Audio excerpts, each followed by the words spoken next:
కాలభైరవుడి చరిత్ర. బ్రహ్మగారి అహంకారాన్ని అణచివేయడానికి శివుడు సృష్టించిన మరో సంపూర్ణ రూపమే కాలభైరవుడు. అంటే మనకి కోపం వచ్చినప్పుడు అద్దం ముందు నిలుచుని ఊహించుకుంటే ఎలా ఉంటామో అలా.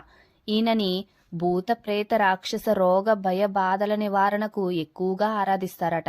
ఈ కాలభైరవుడు ఆకాశమంత ఎత్తు ఉన్నాడట. 4 చేతులు 3 కన్నులు ఉన్నాయట. డమరుకం రోగిస్తూ అతని శరీరం పచ్చ కర్పూరంలా వెలుగుతుందట.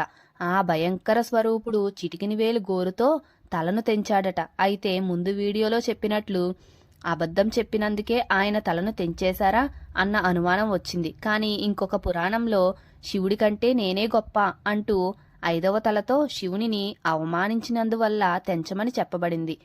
మొత్తానికి బ్రహ్మగారి అహంకారాన్ని అణచివేయాలన్న ఉద్దేశంతోనే ఈ కాలభైరవుడు పుట్టాడు.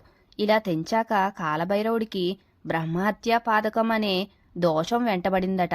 బ్రహ్మగారి తల చేతి నుండి ఎంత వదిలించుకుందామన్నా అది వదలలేదట. ఈ దోషానికి పరిష్కారం ఏమిటి అని శివునిని అడుగగా క్షేత్రాలన్నీ తిరుగుతూ భిక్షాటన చేయాలి అని చెప్పగా అలానే క్షేత్రాలన్నీ తిరుగుతూ చివరగా కాశీక్షేత్రానికి చేరగా ఆ తల వదిలిందట. బ్రహ్మ తల పడిన ప్రదేశమే బ్రహ్మకపాలంగా ప్రసిద్ధి చెందితట. ఆ తరువాత బ్రహ్మగారు ఆయన తప్పు తెలుసుకుని శివుని కాళ్ల మీద పడగా తలపడిన ప్రదేశాన్ని పితృకార్యాలకు అంటే పిండ ప్రదానాలకు ప్రసిద్ధి చెందుతుంది అని వరాన్ని ఇచ్చారట. ఆ కపాలాన్ని కాశీలో పూడ్చిపెట్టాడట.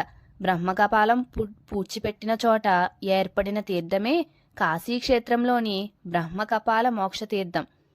కాలభైరవుడికి ఆ దోషం పోయింది. అప్పుడు విశ్వనాథలింగాన్ని భక్తితో పూజించి తరిస్తాడట.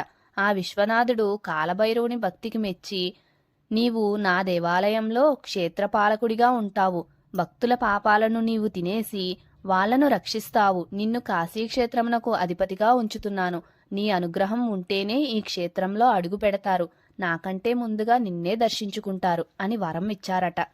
అందుకే కాశీలో ఏదైనా పవిత్ర కార్యం చేసే ముందు భైరవుడిని పూజిస్తారట. కాశీ వెళ్లిన వాళ్ళు కూడా ముందుగా భైరవుడినే దర్శించుకుంటారు. ఆయనకి భయంకర రూపం ఉన్నప్పటికీ కాశీలోని ప్రజలందరినీ రక్షించేవాడిగా, న్యాయాన్ని అందించేవాడిగా చూస్తారు. అయితే ఈ భైరవుని వాహనం శునకం అంటే కుక్క. కుక్కనే ఎందుకు వాహనం అయ్యింది అంటే వారి లక్షణాలను బట్టి అలాంటివి సూచిస్తారట.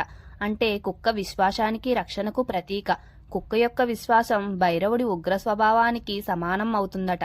కుక్కలు భైరవుని నమ్మకమైన సహచరులుగా మరియు ఆ క్షేత్రానికి రక్షణ కల్పిస్తాయని నమ్ముతారట. ఆ తరువాత ఈ భైరవుడు విశ్వంలోని 8 దిక్కులను కాపాడేందుకు తనను తాను అష్టభైరవులుగా విభజించుకున్నాడట.